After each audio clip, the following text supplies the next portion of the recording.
आप सभी का स्वागत है आपके अपने YouTube चैनल अनमोल कोचिंग में। आज का हमारा विषय है संधि। तो चलिए सबसे पहले हम ये जानते हैं कि संधि होती क्या है, संधि शब्द का अर्थ क्या होता है। ठीक है, संधि शब्द का अर्थ होता है मेल या समझौता। ठीक है, दो वर्णों के मेल से शब्द में जो भी विकार या परिवर्तन होता है उसे ही संधि कहते हैं। ठीक है, जिससे हमारे पास है हिम प्लस अचल। ठीक है, हिम प्लस अचल। हिम का अर्थ होता है बर्फ और अचल मतलब कि गोद। ठीक है, तो ऐसे हम अलग अलग शब्दों का अर्थ जाने तो क्या होगा, बर्फ की गोद। ठीक है, जैसे हमारा कहा जाता है कि हिमाचल क्या है, बर्फ की गोद में बसा हुआ है। ठीक है, वैसे लेकिन यहाँ क्या करना है, हमने संधि कर रहे हैं ना, संधि पढ़ रहे हैं, तो यहाँ है हमारे पास, यहाँ करना है हमने वर्णों का मेल। ठीक है, वर्णों के मेल से इस पूरे शब्द का अर्थ क्या चेंज होता है। ठीक है, म यहाँ कौन सा स्वर आ रहा है, अ, इधर भी स्वर है अ। ठीक है, दोनों के मेल से बनेगा आ। ठीक है, अब हमारे पास था हिम आ चल। क्या बना हमारे पास, हिम आ की मात्रा की माँ चल हिमाचल। अब ये एक नाम बन गया हिमाचल। ठीक है, मतलब कि इन वर्णों के मेल से शब्द में परिवर्तन हुआ। ठीक है, तो इनसे ही कहते हैं हम संधि की, मतलब दो वर्णों के मेल से शब्द में जो भी परिवर्तन होता है उसे ही संधि कहते हैं। ठीक है, आगे हम जानेंगे संधि के भेद। संधि के तीन भेद होते हैं। संधि के तीन भेद होते हैं, स्वर संधि, व्यंजन संधि और विसर्ग संधि। स्वर संधि क्या होती है, सबसे पहले हम ये जानते हैं। स्वर संधि, स्वर संधि होती है जिसमें स्वर वर्णों का स्वर वर्ण से ही मेल होता है। ठीक है, स्वर वर्णों का स्वर वर्ण के मेल से शब्द में जो भी परिवर्तन होगा उसे हम स्वर संधि कहते हैं। मतलब हमारे पास है 11 स्वर। ठीक है, हिंदी भाषा में 11 स्वर हैं, तो इन्हीं 11 स्वर का आपस में मेल होगा। ठीक है, इन्हीं 11, जैसे अ का मेल आ से ही हो गया, या ई का मेल ई से ही हो गया, या फिर अ का मेल ए से हो गया, अ का मेल ओ से हो गया। लेकिन होगा कि आपके स्वर संधि में सिर्फ स्वर वर्णों का ही आपस में मेल होगा। ठीक है, उनके मेल से शब्द में जो भी परिवर्तन होगा उसे ही हम स्वर संधि कहते हैं। दूसरा हमारा व्यंजन संधि। व्यंजन संधि मतलब इसमें स्वर संधि का कोई नियम है नहीं है कि व्यंजन संधि में सिर्फ व्यंजन वर्णों का ही मेल होगा। इसमें व्यंजन वर्ण के बाद आपके स्वर भी आ सकते हैं और व्यंजन भी आ सकते हैं। ठीक है, इनमें व्यंजन के बाद स्वर या व्यंजन आने से शब्द में जो भी परिवर्तन होगा उसे ही हम व्यंजन संधि कहते हैं। और विसर्ग संधि, विसर्ग संधि में विसर्ग के साथ किसी वर्ण का मेल नहीं होता है, बल्कि विसर्ग के बाद जैसे कोई और स्वर या व्यंजन आने से विसर्ग में परिवर्तन होता है। ठीक है, कभी विसर्ग का ओ हो जाएगा, कभी विसर्ग का र हो जाएगा, कहीं पर विसर्ग अपरिवर्तित रहती है। ठीक है, वो हम इसके एक एक करके नियम पढ़ेंगे। ठीक है, तो आज हम जानते हैं स्वर संधि के बारे में कि स्वर संधि क्या होती है और उसके कितने भेद हैं।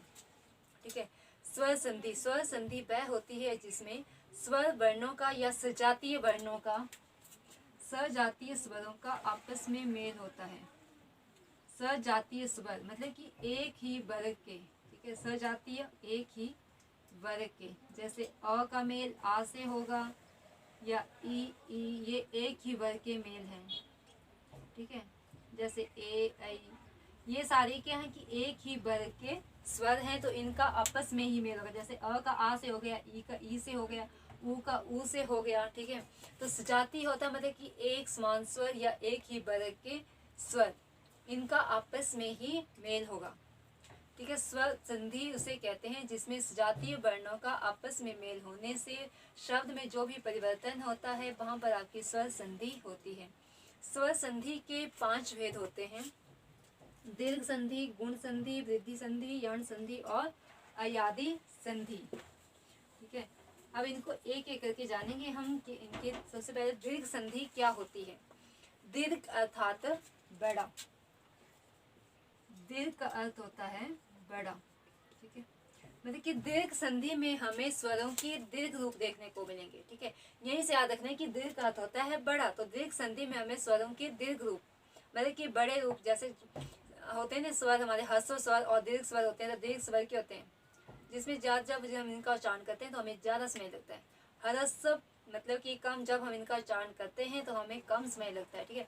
तो दीर्घ संधि में मतलब कि दीर्घ स्वर हमें देखने को मिलेंगे, ठीक है। इसमें कौन कौन से स्वर मिलेंगे, जैसे आ, ई और उ।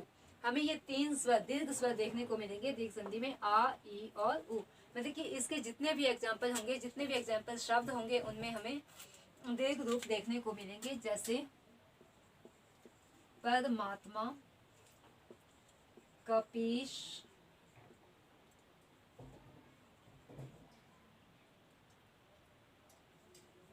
कपीश, लघुर्मी, ठीक है। जैसे यहाँ क्या, बड़ी ई, आ, बड़ा ऊ, ठीक है। तो हमें यही 3 चीजें तो देखने को मिलेगी यहाँ, आ, ई और ऊ, ठीक है। अब इनके हम नियम पढ़ेंगे एक एक करके कि क्या क्या नियम होते हैं, ठीक है। पहला नियम है दीर्घ संधि का, ठीक है। दीर्घ संधि का पहला नियम है, इसमें अ या आ प्लस अ या आ इज इक्वल टू आ। मतलब कि अ का मेल यदि अ से होता है तब भी हमारे पास क्या बनेगा, आ। अ का मेल यदि आ से होता है तब भी क्या बनेगा, आ का मेल यदि अ से होता है तब भी आ बनेगा, आ का मेल यदि बड़े आ से होता है तब भी आ ही बनेगा। मतलब कि हमें स्वर का दीर्घ रूप ही देखने को मिलेगा, ठीक है। जैसे अ प्लस अ, तो क्या बनेगा, आ। अ प्लस आ, तो क्या बनेगा, तब भी बनेगा आ प्लस अ, तब भी हमें स्वर का दीर्घ रूप आ ही देखने को मिलेगा। यदि आ के बाद आ आए तब भी दीर्घ स्वर आ ही बनेगा, ठीक है। जैसे मेरे पास है परम प्लस आत्मा, ठीक है। यहाँ है हमारे पास अ और इधर है आ, ठीक है। अ प्लस आ से क्या बनेगा, आ। ये अ प्लस आ है तो क्या बनेगा इसका, आ। तो क्या संधि क्या हो गई इसकी, परम। परम तो हमारे पास था, अब आ तो हम लिखेंगे नहीं, क्या लिखेंगे, इसकी मात्रा लगाएंगे और बन गया परमात्मा, आ। देखने को हमें मिल रहा है ना, ठीक है। वैसे है ज्ञान प्लस अभाव, यहाँ है हमारे पास अ और इधर भी है अ प्लस अ के मेल से क्या बनेगा, आ। तो क्या बन गया इसका, ज्ञानाभाव, ज्ञानाभाव, ठीक है।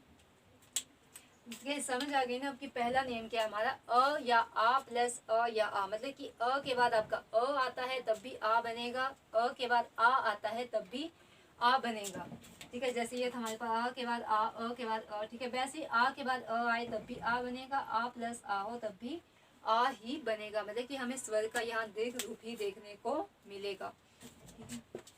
सेकंड नियम है हमारा, दूसरा नियम है इसका, दीर्घ संधि का दूसरा नियम है ई या ई, ई या ई प्लस ई या ई, बड़ी ई। मतलब कि ई के बाद आपकी ई आती है तब भी ई बनेगी, ई के बाद ई आती है तब भी ई, ई के बड़ी ई के बाद आपकी छोटी ई आती है तब भी बड़ी ई बनेगी, बड़ी ई के बाद आपकी बड़ी ई आती है तब भी बड़ी ई ही बनेगी, ठीक है। जैसे एग्जाम्पल है हमारे पास कपि प्लस ईश, ठीक है। यहाँ हमारे पास छोटी ई, इधर है बड़ी ई, ठीक है। ई, छोटी और बड़ी ई के मिलने से, छोटी ई और बड़ी ई के मिलने से क्या बना हमारे पास, ई। तो क्या बन जाएगा इधर, क प, बड़ी ई पी श, क्या बन गया, कपीश, ठीक है। कविंदर, कवि प्लस इंदर,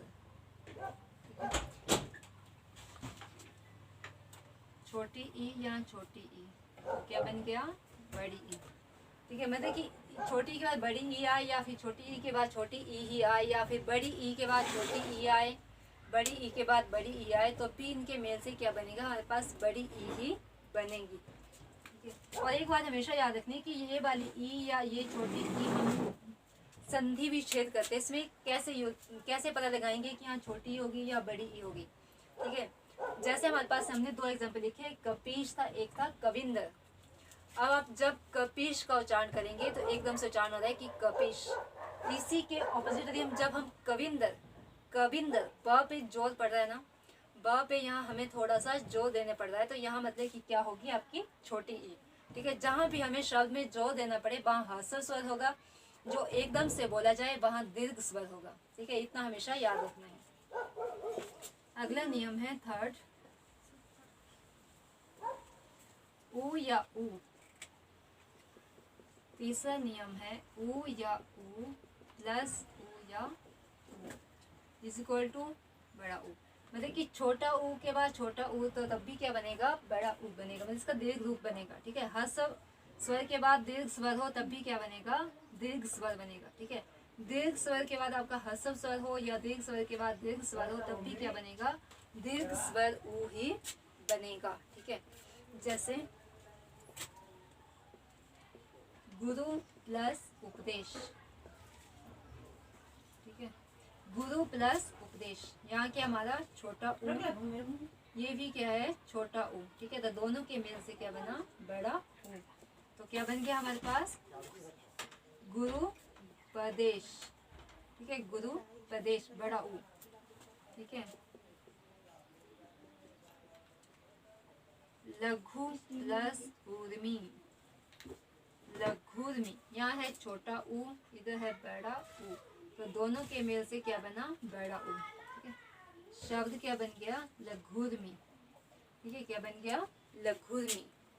आइए एक बार हम रिकॉल करते हैं कि आज हमने क्या क्या पढ़ा। सबसे पहले हमने जाना कि संधि क्या होती है। संधि शब्द का अर्थ होता है मेल या समझौता। ठीक है, संधि होती है जिसमें दो वर्णों के मेल से शब्द में जो भी विकार होता है, मतलब कि परिवर्तन होता है, उसे ही संधि कहते हैं। संधि के 3 भेद होते हैं, स्वर संधि, व्यंजन संधि और विसर्ग संधि।